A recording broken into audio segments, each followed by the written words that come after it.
Results happen over time, not overnight. Work hard, stay consistent, and be patient. I'm Anthony, and I'm gonna take you through today's PF Go workout. Our first warm-up triplet is gonna start with goblet squats, good mornings, and jump squats, all under a little bit of load. Now we're gonna demonstrate it with a dumbbell, but you're welcome to use a barbell to do these. That is up to you. Now, we're gonna hold this weight out in front. We have 10 squats. Nice and controlled. We're not rushing through the reps, but we're not taking a super slow tempo either. Just a nice, steady, smooth downward motion, a nice, steady, smooth upward motion. Now, after you're done your 10 reps, we're gonna flip that dumbbell up, so you're gonna squeeze it against your chest with one hand on each side. We're gonna drop the chest down and snap it back up. What I should see here is that the descent is a little bit slower than the rise out of the bottom of that position. Either way, the knees stay relatively stiff, the chest stays up nice and tight, and we finish standing completely upright. Now, it wouldn't be a good warm-up if we didn't do some jump squats. We're gonna leave the weight in that same position, squat down again, and jump. We're not looking for a huge jump. We just want the knees and the hips to fully extend, even pop onto the ankles a little bit to get some calf work in as we go. So we have 10 squats, 10 good mornings, 10 jump squats. We'll put the weight down, grab a little break, and then we'll do it all over again.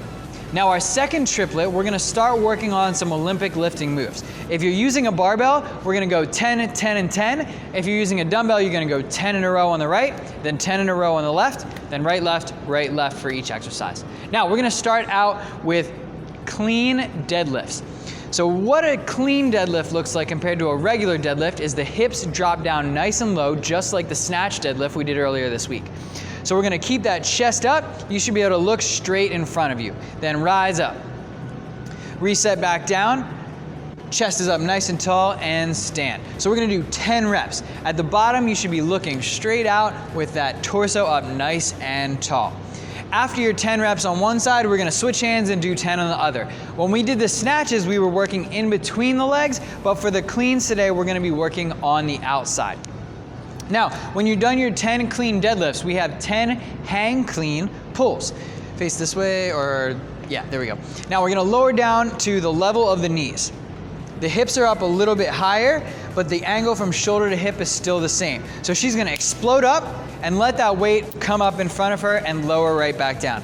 Stand and lower. It's a really aggressive punch from the hips and the glutes. They're the ones that do all the work. All the arms do is guide that weight so it stays nice and close to your body. Now our last exercise is hang muscle cleans. Everything is gonna be the same, except you flip over and catch it in a nice clean position.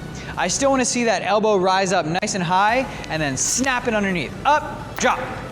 I should see two really distinct positions, up and catch. So we'll do 10 on one side, then 10 on the other. Again, if you're doing it with barbell, it's 10, 10, and 10, just straight through.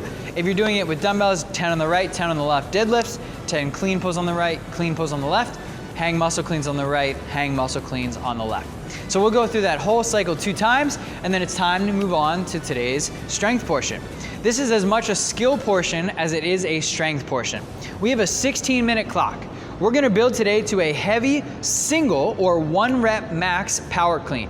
Now we say max, I don't mean so heavy that you almost don't make it. I want it to be a maximum performance weight-wise with optimal technique too. So think about a 1 rep max technique rep and a 1 rep max weight rep. We're gonna focus on technique today. Now if you're not doing a 1 rep max clean with a barbell, we're gonna do 5 to 8 reps every single 2 minutes. So we have 8 sets in total. Now, we're gonna need a pair of dumbbells here. Shoulder blades are gonna be pulled nice and tight together, looking straight ahead. 1 in each hand, you're gonna lower down to the floor on the outside of the legs, jump and catch it on the shoulders and stand.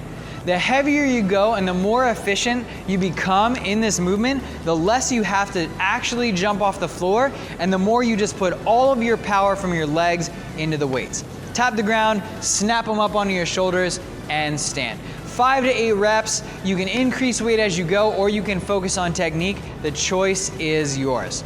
After your 8 2-minute sets, or 16 minutes in total, it's time to move on to today's conditioning piece.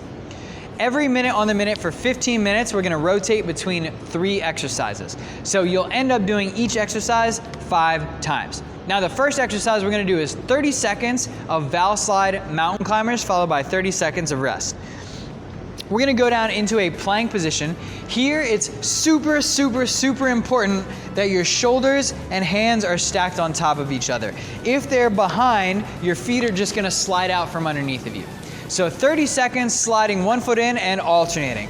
Both feet are moving at the same time. It's not one in and out then the other. We're gonna run these fast. Don't be afraid to let the hips come up a little bit higher as you work. Good, relax, thank you. So EMOM, the first minute, 30 seconds of Valslide Mountain Climbers, 30 seconds of rest. On our second minute, you're gonna grab onto a band and we have band pull apart. So we're gonna keep our elbows bent and squeezed in tight against our body. You're gonna look straight ahead and open up. The rep is done when that band hits your stomach and comes back in.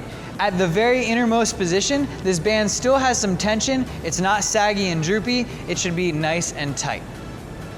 Good, you'll be able to move a little bit more resistance this way than when we do them with our arms nice and straight. Don't be afraid to let your chest move in and out as you go. So after you're done your 20 band pull-aparts, which we hopefully do in just a single set, rest the remainder of the minute, and then we'll finish our third set with 30 seconds of Russian twists.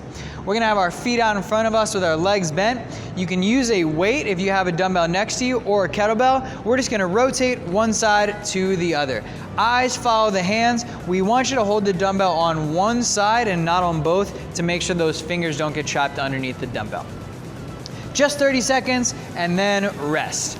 Now our goal is to go through that 5 times, going from mountain climbers to pull-aparts to Russian twists back through. It's a lot of fun. We'd love to know how you felt about the Olympic weightlifting, even with the dumbbells, and how much fun you had on the Valslides. We'd love to hear from you. Let us know in the comments below. Have a great workout and a great rest of your day.